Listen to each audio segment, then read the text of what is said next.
Good morning from Vietnam, everybody. My name is Joshua from Vietnam, and today we're going to be talking about the Apollo moon landings. I am here with my man, Sash, also from Vietnam. It's going to be a really good one today, guys, so go ahead and fill your cup with whatever bitter brew you're drinking. How are you doing today, Sash?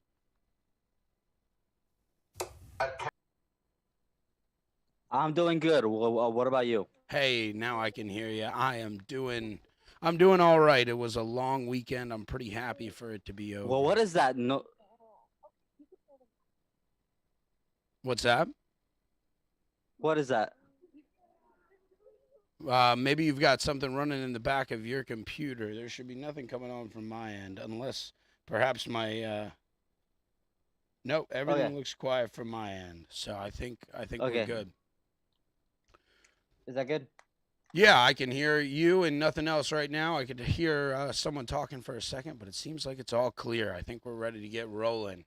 Um, but I'm going to ask you a few questions in the beginning. So go ahead and finish up your chips there, and I'll briefly explain what we're talking about today.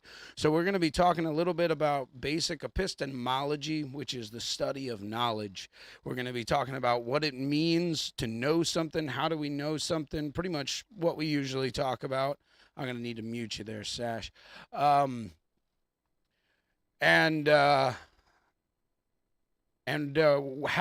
we know if facts in history really are facts or not. All right, can you put the chips down, Sash, and we can get started? All right, not good radio to be licking your fingers and smacking on the podcast, but there's no worries. Here we are. Looks like he's almost done there. So Sash actually is under the impression currently that the Apollo moon landings are factual history. So I'm going to ask him a little bit about that once he's done. He's not done. Oh my, he's licking himself now. Interesting. All right, so it looks like he's done. I'm going to unmute him, and here we back are. You should be unmuted now. Can you hear me? Yeah, you're going good. So, am I correct in saying that you think that the Apollo moon landings are fact? Um, Personally, for me, I just don't care. You don't care. All right. Nope. Well, last week you were putting up a little. It's interesting that you don't care. So last week you were putting up a little resistance when I was saying that they were obviously faked, and I mean it's a big point of like the political stuff that we're talking about when we mention that it's two wings of the same bird as the stereotype is. But when you look at something that great that has been secret that long and neither party really has any other reflection, we see unanimous from Democrats and from Republicans that they will continue to fund NASA. And right now their current budget is $62 million a day. And don't you think it's kind of a big deal if we are giving $62 million a day to a corporation that exists solely because of a single fraud over 60 years ago? No, 50 years ago. Again, I mean, give me a specific example. Start with an example. What do you mean? Start with an So you say, example. Yeah, go ahead. okay. So you said that the moon landing was fake. Yes. Prove it. All right. So that is an interesting thing to do. So when you say prove the moon landing is fake, how could I go about and proving that to you? Because I don't know why you believe in it. So I get what you mean, and I do have a lot of evidence compiled, but like there's a couple steps down this journey, right? And that's why the conversation of epistemology is so important. Of how do we know what we know? So are we operating on the assumption that everything that NASA has told us is true? And do I just need to disprove one thing that NASA told us about those landings for it all to come unraveling? Do I need to prove that the visuals are all fake? Do I need to prove that half of them are fake? So, um, I'm guessing it's hard for me to know how to prove it to you because everyone is such a Okay, okay. different. Like, why do you Okay. believe in the moon landings? Should we start with pictures and videos and recordings, or should we just start with science? For me, let me I ask you this: like, Mhm. what made you convinced that we didn't go to the moon? What convinced you? I would say the first thing that really gave me this sinking feeling in my gut, because I went kicking and screaming into this belief, I even cried. Literally, my dad told me I had no soul. Um, but the biggest thing was the Van That still Allen gets me belts. every time. Yeah, right. I'm sure you've heard me talk about the Van Allen belts before, and I'm pretty sure you've even taken a look at the moon Van landings. Halen. Van Allen, it was a doctor who Okay. discovered them in 1950s. Do you know what Okay. those are? Is that a good place to start? I don't. I'm not sure. I mean, it's up to you. Well, let's take a look at what they are real quick, and then we can start there because you said what was the one thing, right? And so this would be a pretty strong example of one thing. So here we go. I'm pulling up. This is nothing more than the Wikipedia page, but you should be able to see my screen, Sash. So the Van Allen belts are radiation belts that surround the Earth, according to mainstream science. And of course, there's a totally different conversation to be had about whether mainstream science is right about everything, but I'm going to take this conversation on the assumption that the Earth is a globe, 40,000 kilometers in radius, circumference, not radius, and that we are orbiting the sun, and the sun is orbiting a black hole around the Milky Way. So we're going to assume all that's right. So what they say about these radiation belts is that Dr. Van Allen and Explorer 1 and 3 set up these Geiger counters, which are, the things that click when they hear radiation. And for the entire duration of their 30 to 60-day flight, the Geiger counters read full saturation of radiation. And so Dr. Van Allen began to write about these, and thus these belts were named after him, the Van Allen radiation belts. And the radiation in them is so strong that it would instantly fry a human life unless we had sheets and sheets and sheets of lead to block it. So,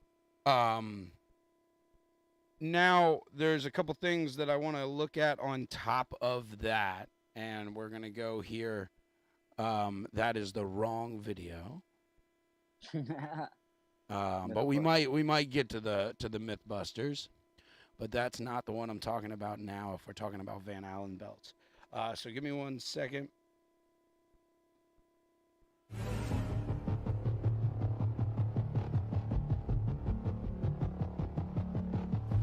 Orion is getting ready to launch. Are you familiar with Orion?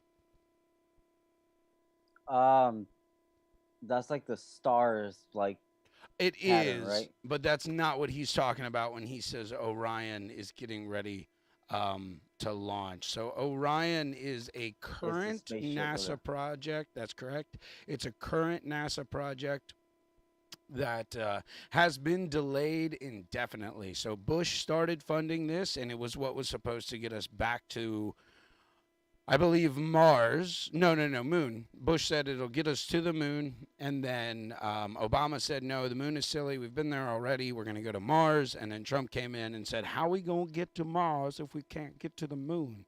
So there we are. We're back to going to the moon, and you can see that this has been delayed and pushed back for over and over and over. I know people at home can't see my screen yet. There it is. So the fiscal year funding started coming in, and this is just for the capsule, mind you. So this is something that they've definitely already made before, right? This is something that would need to be already functional in the 60s for these missions to be successful, basically.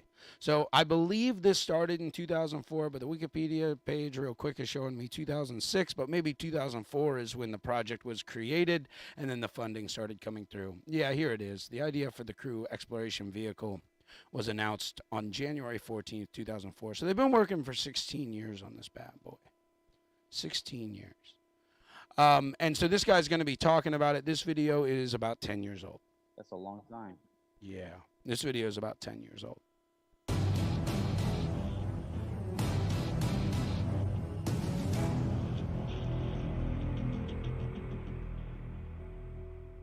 My name is Kelly Smith, and I work on navigation and guidance for Orion. Orion is NASA's next-generation spacecraft. Built with versatility in mind, it can take astronauts deeper into space than we've ever gone before, to an asteroid or even onto Mars. For these missions, Orion has to be one tough spacecraft, withstanding high speeds, searing temperatures, and extreme radiation. Before we can send astronauts into space on Orion, we have to test all of its systems. And there's only one way to know if we got it right: fly it in space. For Orion's first flight, no astronauts will be aboard. The spacecraft is loaded with sensors to record and measure all aspects of the flight in every detail. It all begins with launch aboard a Delta IV Heavy rocket.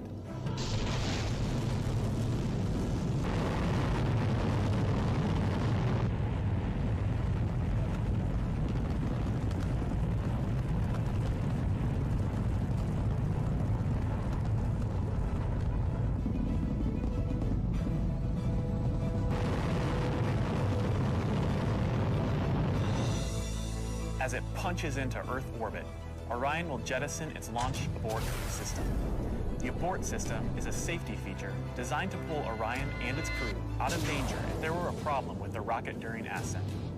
Orion's journey is just beginning. As the spacecraft and the upper stage begin their first lap around Earth, Mission Control in Houston is monitoring the progress of the flight. Orion's over 100 miles up and going about 17,000 miles per hour. Just as it passes over the Indian Ocean, we lose communication. Why? This is expected. The communications link we have through satellites to Orion is momentarily lost, but Orion continues to receive and process data. Its computers can handle 480 million instructions per second. Imagine you are traveling with Orion as the flight test continues. One orbit completed. Time to go. The upper stage of the rocket fires again. Like the setup for a roller coaster ride, this is the big climb. So it seems like the exact same technology as before. We are headed 3,600 miles above Earth. 15 times higher from the planet than the International Space Station. As we get further away from Earth, we'll pass through the Van Allen belts, an area of dangerous radiation. Radiation like this could harm the guidance systems, onboard computers, or other electronics on Orion.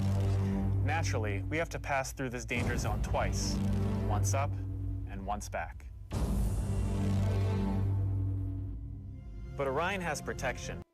Radiation's so severe that that it can damage all the computer equipment, mind you. But let's keep going. Shielding will be put to the test as the vehicle cuts through the waves. Why is it being tested? Sensors aboard will record radiation levels for scientists to study. We must solve these challenges before we send people through this region of space. Did you catch that? We must solve these challenges before we send people through this region of space. Levels for scientists to study. I think he's talking about the spaceship. Before we send people through. He is definitely talking about the spaceship. He's talking about the fact that we would have no way to shield radiation at these levels on a spacecraft that needs to be that light. That's exactly what he's talking about. Can you replay that? Sure. Be put to the test as the vehicle cuts through the waves of radiation. Sensors aboard will record radiation levels for scientists to study.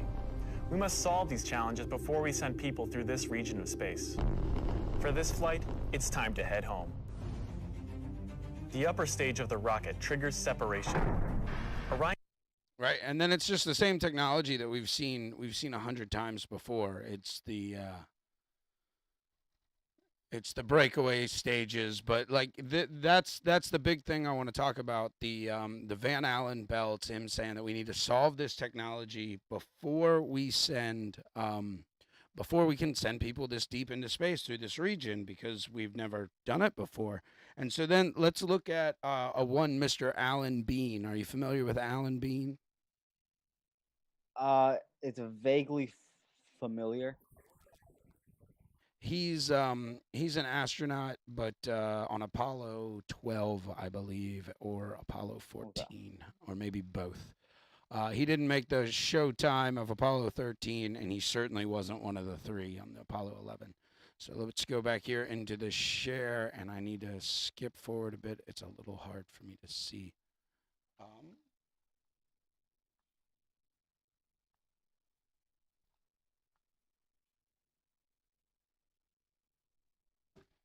So this is a guy named Bart Sibrel who made an interview or made a documentary based on interviews with the astronauts, and we're just going to go to one of his specifically. This is Mr. Alan Bean.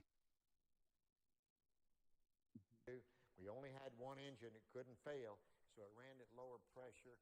And when you were in it, you couldn't hear it in the vacuum of space. Any effects?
The answer is we would need sheets of lead to be able to block the radiation from the Van Allen radiation belts. Like I said, Dr. Van Allen's Geiger counters were completely saturated through the duration of Explorer 1 and Explorer 3.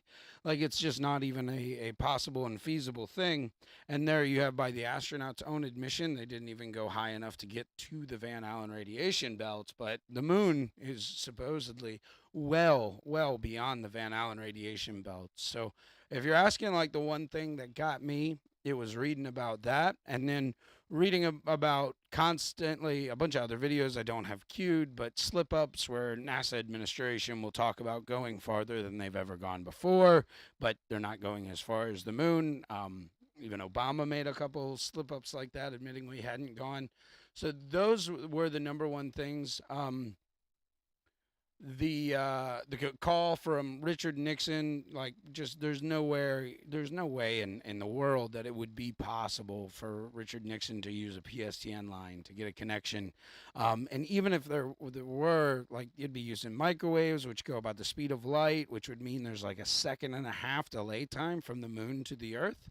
And there's a problem there because when Nixon and Armstrong talk, and we can play that one if you'd like, but when Nixon and Armstrong talk, they respond to each other with less than a second delay. Now, in the beginning, they remember and they faux the delay, but then by the end, they don't.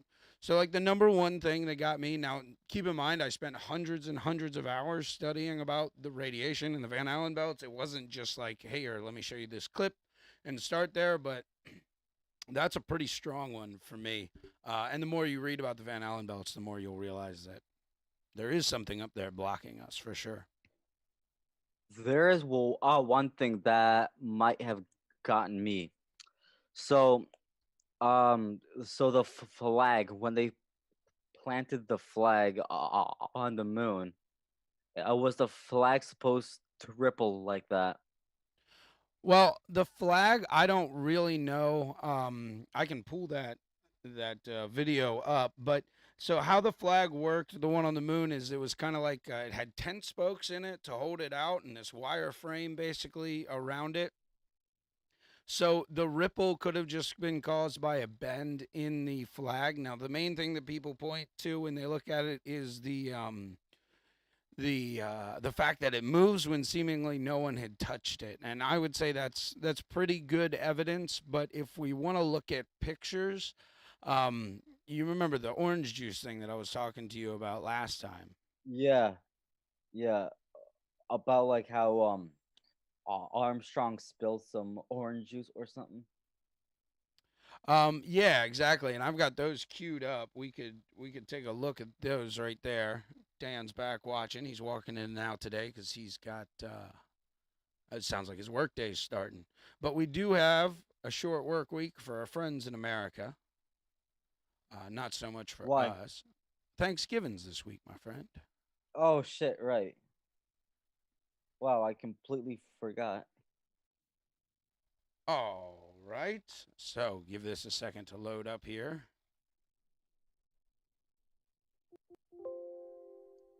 Oh, that doesn't seem to be working. I wonder why not.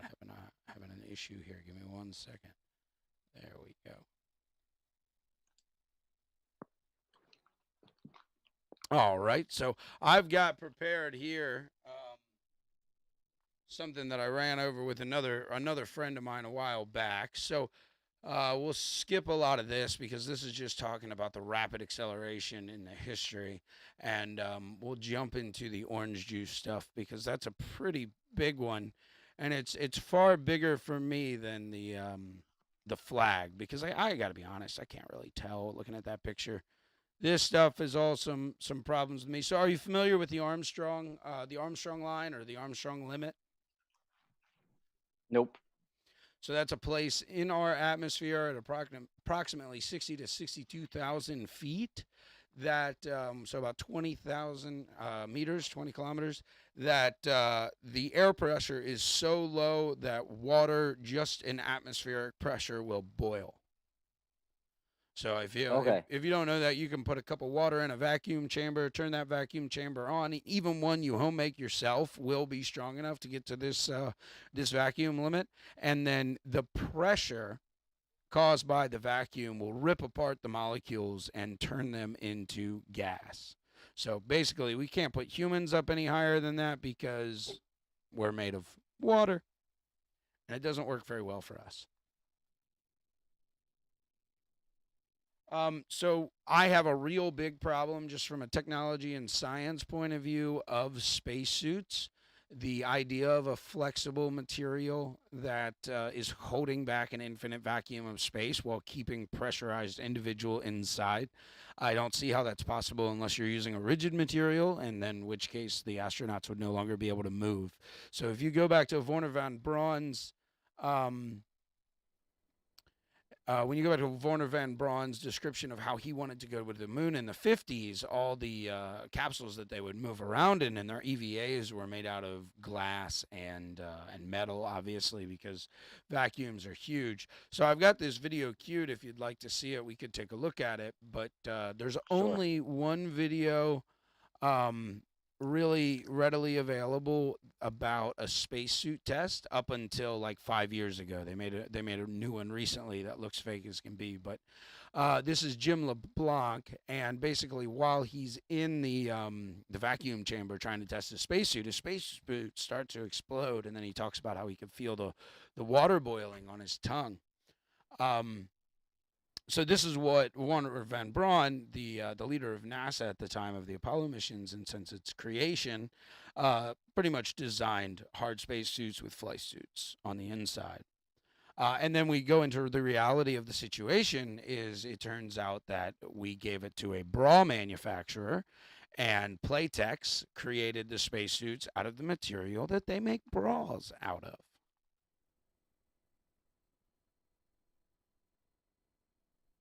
So what I've got here queued up is, and I need to take a look at my captions here to remember exactly what it is. So we're at magazine 114, which is basically the film number of the camera.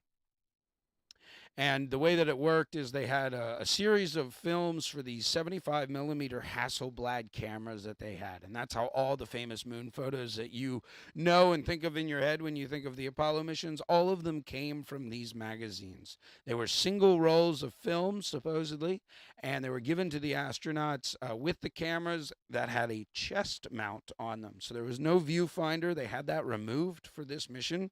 And the astronauts would have the cameras mounted on their chest, and they would just go around and clickety clickety click as they jumped about. And so there's a problem here on a certain magazine, and what happens is all of a sudden, out of nowhere, this stain appears. So if we take a look here, we can see that stain, and I think it's probably going to be better for me if I pull up the actual pictures. So do you see the stain that I'm pointing out on my slideshow there? I just moved it away No, from you. it's Yeah, it's a little too small, isn't it?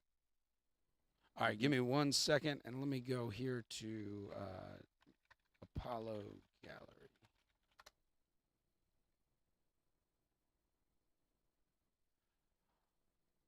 All right, let me bring the people in on what we're looking at now.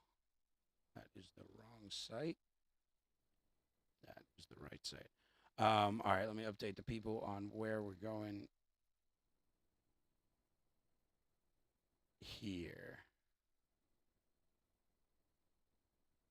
All right, so we're going to be taking a look at actually going into the magazine. So you can see here, you browse the image by catalog. I'm just in an Apollo Image Atlas. This one's done by USRA, and it will link me directly to the NASA website. So if I go into the 70 millimeter Hasselblad, you can see here that I've just got this all these different magazines selections from which mission. So we've got 22 magazines and 2,801 images that were taken during the Apollo 16. And then as we drive in here, we need to find the magazine letter basically or number. And I've got that AS16114 is where we're going.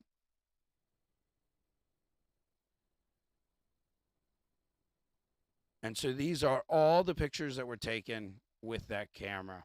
And so we want to go to 18444, which we've got here. And this should be the beginning of this stain. All right, do you see that stain around that picture? Let me show it to you again. Oh, sorry. The stain disappears there. I'm a little bit off. you gotta like focus in. All right, give me 1 second. I'll make it a little bit easier to see.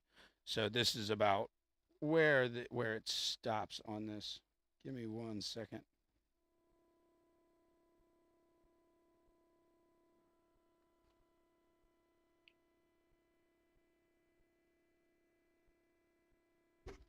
Yeah, because this this magazine changes camera midway, and that's the point that I'm trying to make. I can see that the stains on this one, but let me see if I can't find the high-res image for you, because they seem to have these removed. Oh my, getting a lot harder to see. Apollo 16, magazine 14. I should have had these cued a little bit better. There it is. Apollo 16 image library, and now we should be able to just search. 18451, and we will bring up the giant version. Now do you see the stain a little bit clearer? Yeah, it's that thing here. Yeah, exactly right. It So looks like something splashed paint or something. that's exactly right. That is exactly what I'm trying to point out. So let me go back to my presentation where I'm a little bit more prepared. We'll look at it like this, and you can see that same pattern there on that number. Yeah.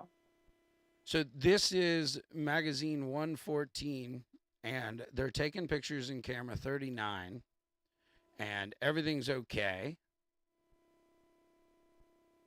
And this is starting at picture number 18444, and I'm going to pull up the EVA when he does it, because he's talking to NASA, and NASA tells him to change the magazine because he just finished a roll and he needed to load in a new one. And then all of a sudden we have that stain for the rest of that camera's the camera's duration. Oh, those are the actual links. So let me make my point here and play that EVA.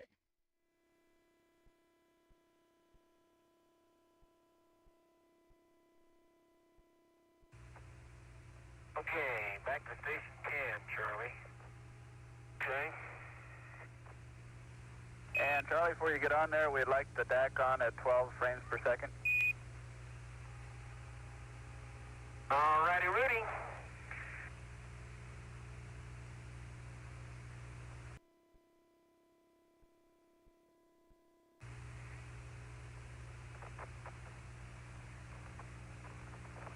Hi, tell me. Go ahead. At 7 plus 35. Yeah, if anybody told me this thing drove the side of that mountain, I said, man, I wouldn't believe it. This is a real beauty. You can see the camera that's bolted onto his chest. Okay, we need frame counts. Light EVA. Go ahead. Okay, If we're going to look okay, Tony, I'm leaving with 100 and, they're going to station 10 here. about 161. I got 100, Right. 165. I probably ought to ride change over to the the mag. LSEP and get the TV on that case. Do you want me to change the mags, Tony? Go to Alsip first. Do you want me to change the mag, Tony? So he's talking about how many black and white photos and how many color photos he has. Yeah, well, I assume they'd have to park where the Did sun, you say both where change? the LSAP Central Station Okay. is down sun. Tony, I That's don't what have a we black would and need to white get the best left. TV lighting and stuff. No black and white left. I'm gonna run off a couple, John. Okay. Needed where the sun is shining on what they Experiment want to flight.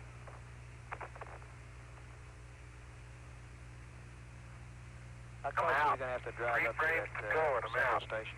Okay. Okay, magazine Bravo's got something in it.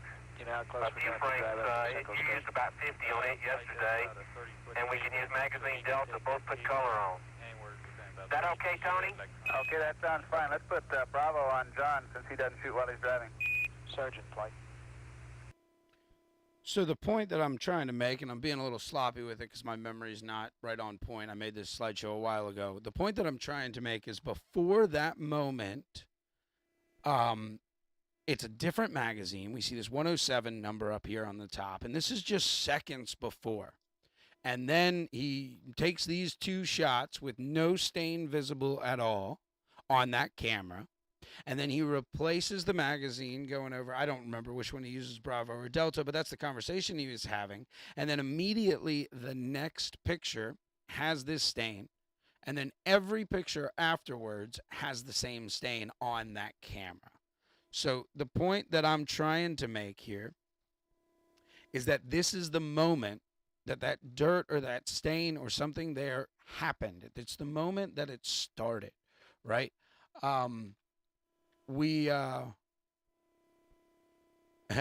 Dan's got a good point.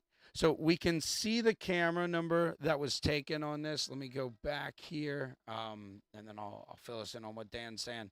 So we can see the camera number that something was taken on by this number right here at the bottom of my screen. Do you see it? Yes, 39. Yeah, 39. So that's the camera that was that the frame is taken on. So if I back out of this real quick, and then we go to the frame before this. Oh, it still has it. I think I said 444 is when it starts. Yeah. So magazine 114-18-443 is what we're going for. Oh, I didn't take the absolute last one because the last one is such garbage. I can't even read the number because he's out of exposure. So, ironically, what Dan just said was all the pictures were in perfect frame. And to be fair, not all of them were. Some of them were definitely waste of film, but we definitely have some questions. Bump-a-da-dum. Hmm. Oh, so this was in the same camera before, but the timing is different. Yeah, so the last picture, I'm not entirely. Oh, I know why he swapped them out. He swapped them out because he wanted to use black and white for the EVA instead of the color. So he was using the color in the second EVA. Then he switched to a black and white because he had far more black and white film. So they were on the same camera. I apologize about that. And then we see immediately after that, we see that stain happen, and then we see that the stain just doesn't go away as long as we stay in that same magazine. And so you're like, well, NASA's got it. Here's the stain again. See it? Exact same pattern. So I think that might be orange juice. Well, NASA actually says that it's orange juice. So to be fair, to be technical, it's Tang is what NASA says. Real quick, let me catch up here. So Dan's talking about the lines, how the cameras were chest mounted, and how every picture of the subject is perfect in frame, and he's doing the main point that I want to make is the most famous Apollo 15 picture. Do you know the one with the lunar module in it, and then the American flag, and then the rover all in the same picture? Yeah. It's the I most think so. famous. It's definitely the most famous Apollo landing picture. And like even the lines on it from an artistic point of view, where your eye can gradually slope up and go down, are so great that it's so obviously a staged photo with a photographer just by the way that it is and the fact that they had no viewfinders. So while literally everyone is not in frame, so many of them are so perfect and so cinematographic and so iconic that it is a little bit difficult to believe that they've just got these cameras sewn onto their chest. So here's Can you what show me that picture? the Apollo 15 picture. Sure, I'll cue that one up Yeah. real quick. Well, I make a point about this. So they're saying that Charlie Duke had this in between the EVAs and loaded on John camera for EVA 3, but initially used by Charlie Duke. And so they're saying that the smudges happened in between the EVAs because there was a damp cloth that they used to wipe down the camera. So the idea is that a damp cloth was rubbed on the back of the camera to clean it, and that's what left this stain, even though the stain clearly started right in the middle of the EVA. In the middle of the EVA, because we saw the shots right before in the different magazine didn't have the stain. Then he changed the magazine, and then magically they did. And so what the let's see if I have the quote of the orange drink on here as well. Okay, so here's one point. Okay, we have one heck of a time getting our helmets off. It turns out that this orange juice is the best cement you've ever seen. It seeped down in between the seals and the helmet and the ring, and we couldn't get the thing unlocked without a great effort. But we managed. We're both out now. So orange juice has been known to leak in their suits, and it's pretty common. Keep in mind these suits are supposed to be working in a complete vacuum. They had Tang fed in like a water tube that they could drink like out of a camel pack, and it was really, really common that this would malfunction on Earth, right? Like with no vacuum, that they would have this problem here. So we see that he does have an orange juice explosion during this time. It's him talking about it again. Let me read this so it's, I can move you for a minute. An ear full of orange juice. It's always the case. Okay, see if Houston, do you read? Okay, 5 by Charlie. Charlie Duke was the guy who was switching those magazines, and here he is right after that EVA complaining he had a ear full of orange juice during that time. So it does seem to me that it's pretty obvious that that's what it was because the timing on the video, and that's a really specific one for me because of the Armstrong line, right? Like, number one, if orange juice can leak into the seals of their spacesuit, so can air. And if air can leak into the seals of their spacesuit, then they would be dead and their spacesuit would explode.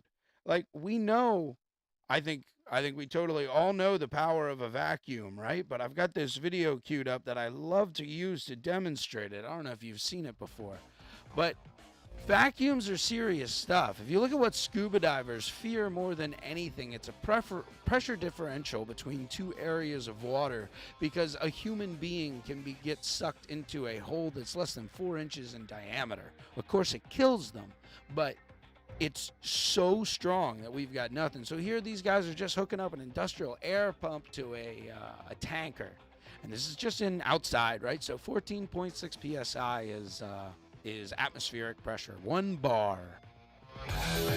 So they're gonna hook up this pump here, and they're just gonna try to pump the air out and see what happens. And it's pretty cool. And they've got groove and tunage.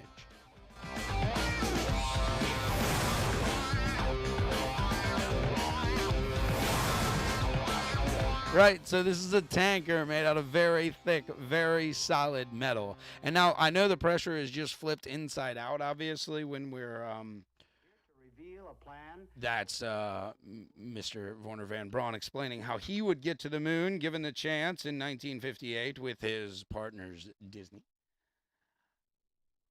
And so, you know, that whole idea of the spacesuit being in the vacuum, this dirt obviously coming on to the camera during the EVA is such a serious problem because there should be nothing that's liquid enough to carry this dirt, right? Like, you know, if you're in a perfectly dry environment like we're in Vietnam, right, and dirt lands on a surface, it just brushes off rather easily.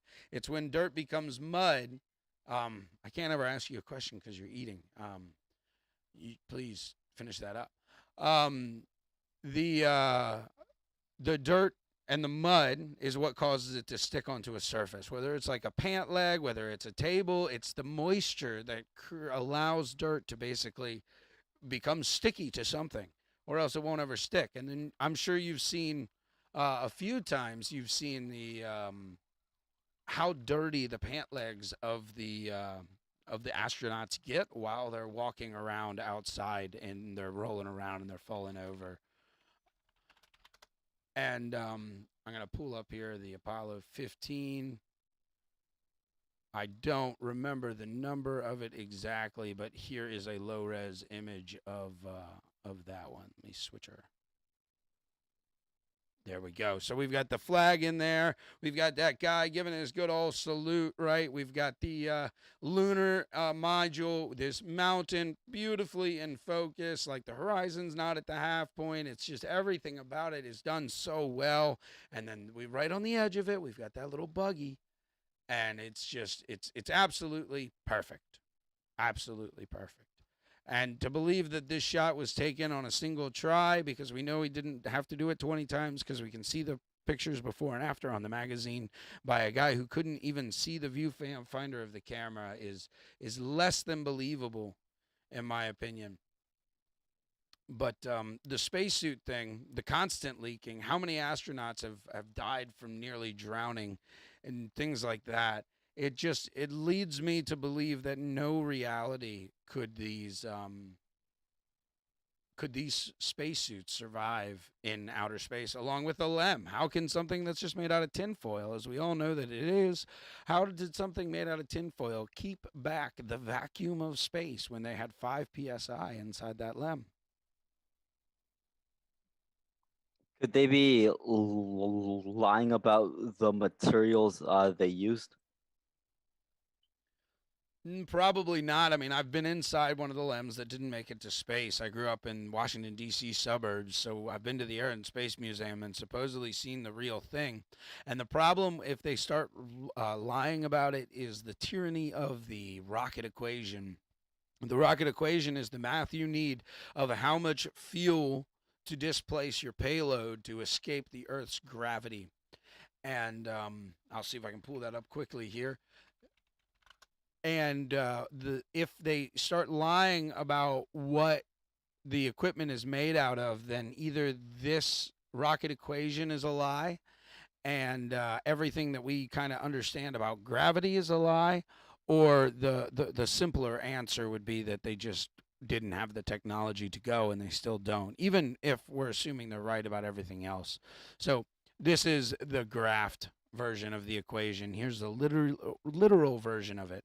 But this is the basic principle of how much payload a rocket can get, because the problem is the more weight you have, the harder it is to escape the Earth's gravity. Therefore, the more propellant you need. Excuse me.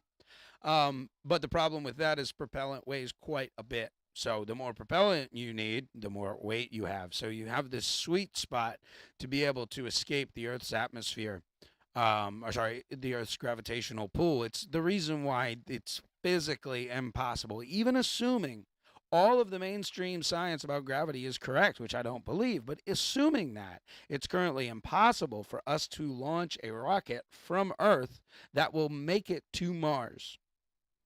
We would need to go to the moon, ship the supplies to the moon, and then launch from the moon to Mars, because the moon is such a smaller planetoid, right, that it has only 6 of the Earth's gravitational pull. Therefore, the tyranny of the rocket equation gets much easier to handle, and you can have much disproportionate payload to propellant, whereas really it becomes 98% propellant if you need it to get heavier.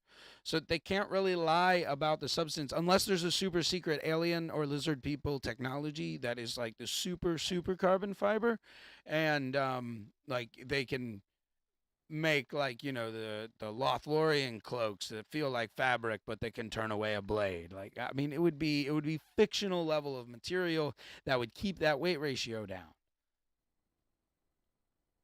I see. So those are 2 of my biggest ones. The other one, I don't have the audio queued up, but it's an interesting factoid that in the Eagle 11, the Apollo 11 Eagle landing, Eagle was the call sign for the the lunar module. There's no engine noise in the back. And that's a really interesting one, because like we can hear them landing and he's talking and he's like, "All right, Houston, I'm 10 meters, or no, like 1,000 meters, 50 meters, 10 meters, and I've landed." Those aren't the right numbers, but he's basically counting down till he lands. And let me come over here to the right slide on this. This is the descent engine. So have you ever, you're not a video gamer, you probably haven't played Kerbal Space Program. But this right here, this right here is a picture of the descent engine in the lunar module. So you see that big old guy right there. And now if I pull up this, we can see a model rocket being launched with the same size engine. So this is an O engine size on the model rockets. You can get these and deploy these, and it has the same lifting force, which is about 45,000 newtons per meter squared, as the descent engine in the lunar module. Now remember, even though the lunar module was way heavier than this rocket, they say that the Earth's gravitational pull is only a 1/6 of the Earth's gravity. So this much smaller rocket engine was able to do much more. So we'll get to hear this thing blast off in just a second. It's a bit of a long video. Electronics, we're flying tall. Hello, my name is Kate. Count down, Gerald. All right, we have a clear sky. We have a clear sky. We have a clear range. We are launching warped reality in 5, 4, 3, 2, 1, 1.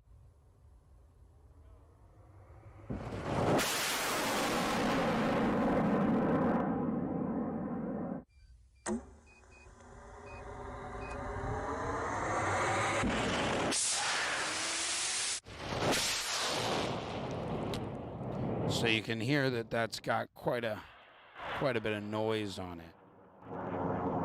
And the Apollo missions didn't have these these new supposed rocket technology that Elon Musk says he has, where it's what variable control rocket, so that they can modify the amount of pressure. It's just you light them and then they keep exploding until they're out.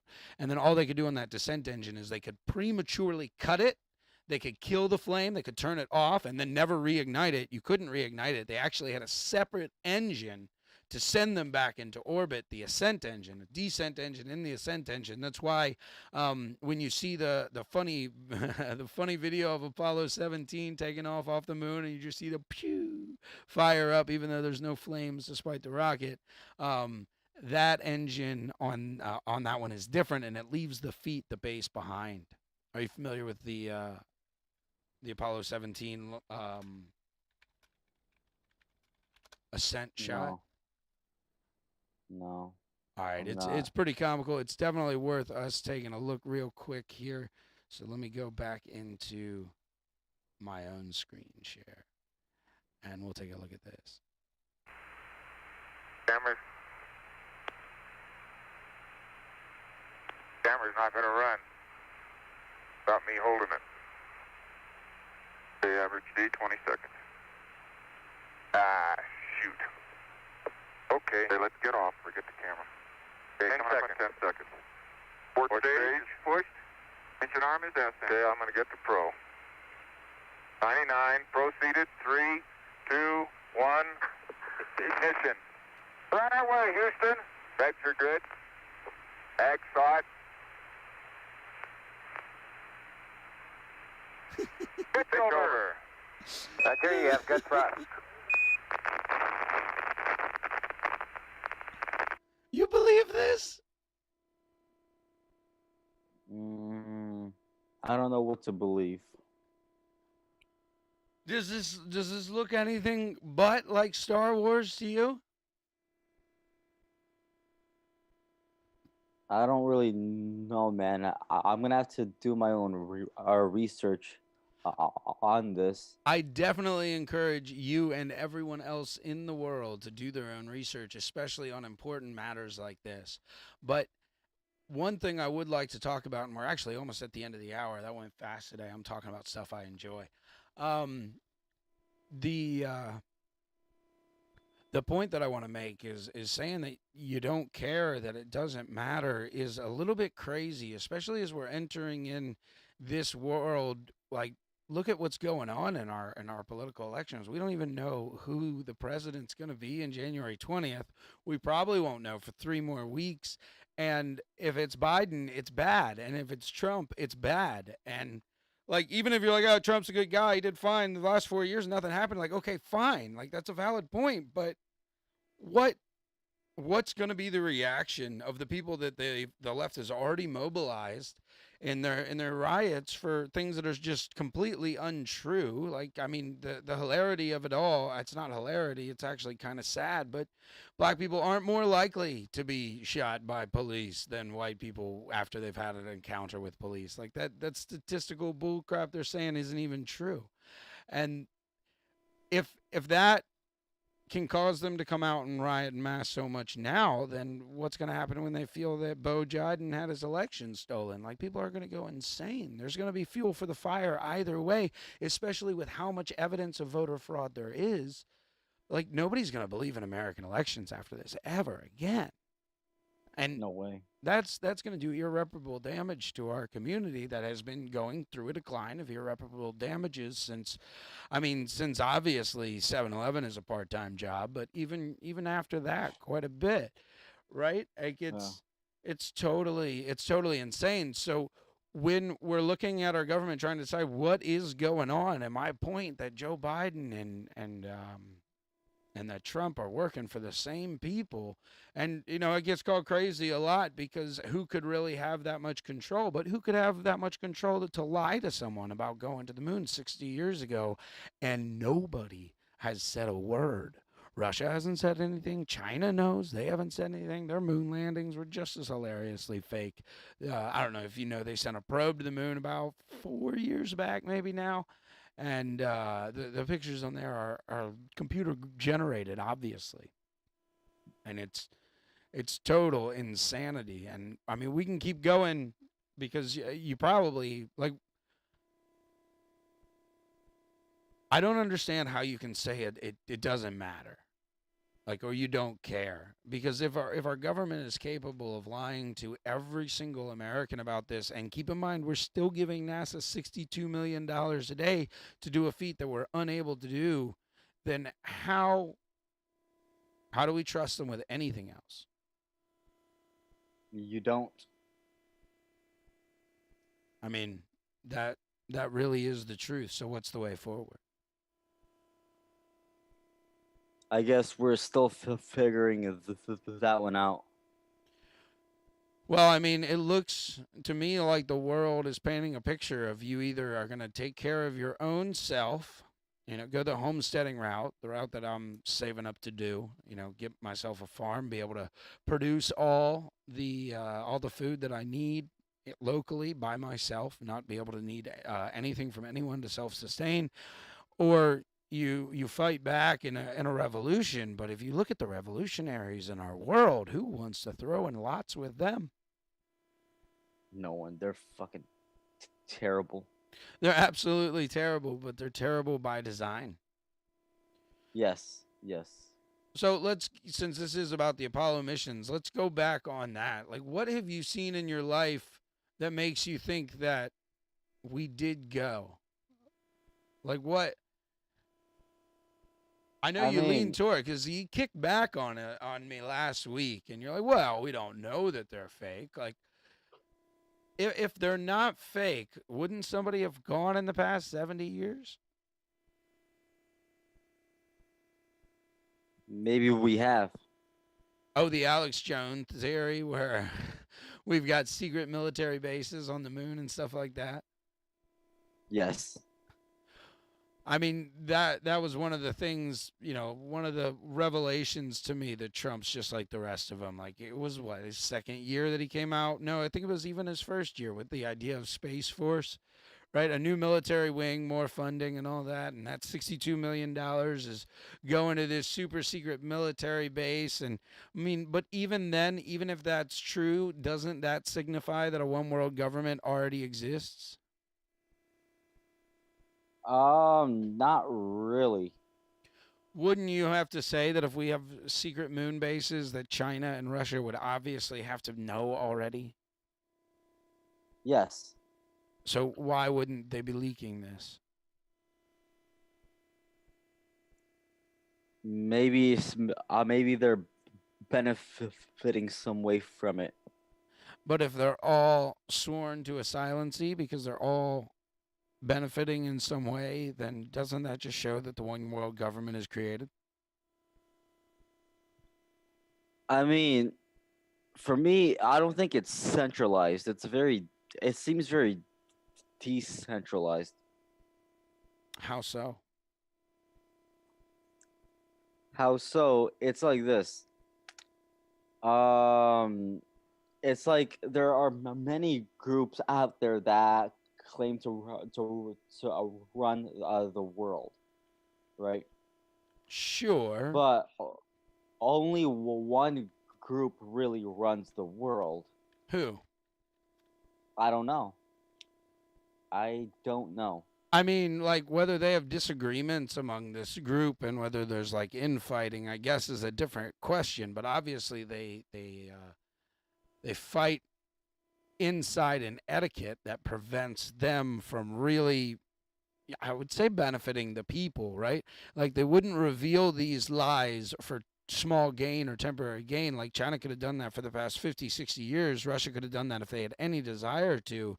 They could have reversed, or they could have let the world know, like, this would make us the laughing stock. This would destroy American pride and exceptionalism. Like, it would totally undo all the 80s and 90s rah rah. We're patriots. We've done everything that the world can't. We are the leaders of science, right? Like, we have that. America has that so unquestionably right now. Yeah, I would agree with that. And I see this is the first step, and we've hardly gone over much. So definitely do your own research and fire back at me with some questions. I mean, like looking at Sure. the timelines, like I told you, the Orion mission is on 16 years already. It's 16 years old. Do you know how long it was from the creation of NASA to the moon landing? About 5 years. 10. 10. Okay. Yeah, it was 10. The Apollo program started about 5 years after NASA was created, 1964, but 1969 was the date that we officially landed. Do you know that the same president was president through every single Apollo mission? Nixon. Nixon, indeed. Did you know that Nixon didn't go to the Apollo 11 launch? I didn't know that. Yeah. And he didn't go to Apollo 12, and he didn't go to Apollo 13. And did you know that there were newspapers that ran posts about Americans being bored with the space mission after Apollo 12 because the cable companies, or sorry, the the broadcast companies received complaints when they turned off I Love Lucy for Apollo 12 footage. Everyone complained, and then lo and behold, right after everyone complained, Apollo 13 reminds Americans not to take it for granted because they almost died. In drama that you could only write in a Hollywood script, they almost died. They Okay. didn't Fair know. enough. Fair enough. They made it out. No. Apollo 13 was the one where they tried to go back to the moon, but didn't succeed. But they came back, right? Yep. The I one, watched a movie on that. Yeah. was it Apollo Like they 13? flipped their. Yeah. Yeah. It was like it was with. I Tom think Hanks. Tom Hanks. Yep. Yeah. Very famous movie, was one of my favorites growing up. But like reading the journal, the log is nearly exactly the same as watching that movie. It's absolutely hilarious how obviously scripted and written it is. Like it's so set up, and it comes right off the heels of no one paying attention to the space missions anymore. And then what happened in the 80s? Nobody cared about the space missions anymore. So boom, shuttle full of dead people. And then everyone gave a crap again. But we've done. And also in Go ahead. 2002. What happened in 2002? I don't remember. Someone They died? tried to go back. Yeah, they tried to go back up in 2002, but then I think they died in space or they crashed. I'm not sure, but it was Oh, in really? 2002. I remember I was a kid then. I was in South Dakota, and I remember the breaking news report.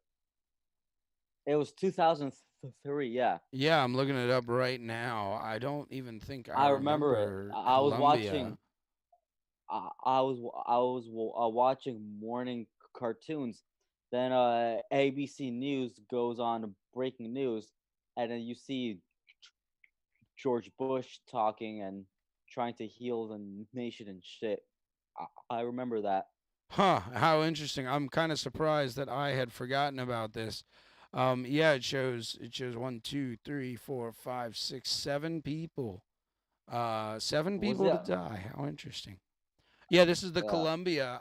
The one that I was referencing earlier was the Challenger, and Challenger. Yeah. the Challenger is interesting because it was definitely part of traumatizing a lot of children because it was pretty much mandated in most public schools in the U.S. that they watch the shuttle launch. So I know a lot of people a bit older than me who saw it all live, like they were hyping it up. It's the first teacher that's ever gone into space because there was a teacher on the space shuttle to give the students all a connection, and then kaboom. Like I remember, I've heard a lot of people about 10 years older than me talk about the trauma that gave them, girls crying and whatnot in their classroom. Like absolutely. But they actually saw it crash down, or No, so it was on the launch pad, and every school child in America pretty much was watching this because it was the first teacher in space.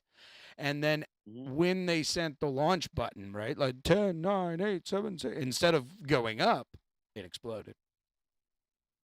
Oh shit. Yep. And so all the kids just watched it Ooh. live. Oh fuck. Is that still on YouTube? The actual explosion, I'm nearly positive that it is. I could probably pull it up quickly if you'd like to see it. Mhm. We can take a look at that and then probably end on that note. If you've got other... Oh, it was shortly after. It looks like I'm remembering it slightly wrong. It was shortly after. This looks like it's NBC. So let me get the OBS to show this here. It was a bitter cold but sparkling clear morning at Cape Canaveral. Here at the last seconds of the countdown. Oh, it's already... I was hoping it was a live one. And liftoff of the So it does get a little distance. and it has cleared the tower. All the communications between the shuttle and mission control indicated everything was going fine. There was a sense of relief that the much-delayed flight was finally underway. Engines at 65%, 3 engines running normally, 3 good fuel cells, 3 good APUs. Engines throttling up, 3 engines now at 104%. Challenger, go at throttle up. I guess there it is. It happened just over 1 minute into flight. 1 minute into flight it was. There it goes. 1 minute 15 seconds. Velocity 2,900 feet per second. Altitude 9 nautical miles. Downrange distance 7 nautical miles.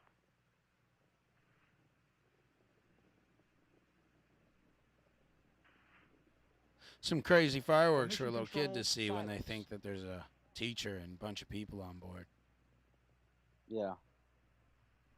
So my Then the memory had bland, chilling report. warped it a little bit. It didn't happen on the launch pad. It happened a minute after into flight. It's been a long time since I've done research on this stuff. So definitely do your own research, and any questions you have, shoot me in a text, and we can continue on from next week. There's a couple stuff. There's a couple documentaries that are pretty well put that don't take much research from your end, just worth watching. That I'll send you over, and Sure. But I do think, especially as politics becomes more tumultuous and our tribalization becomes more severe, I think it's really important to remember, for Americans to remember, that they've been playing the same game between these two parties for at least 60 years, maybe longer. So if you want to be taken care of, you have got to take care of yourself, guys.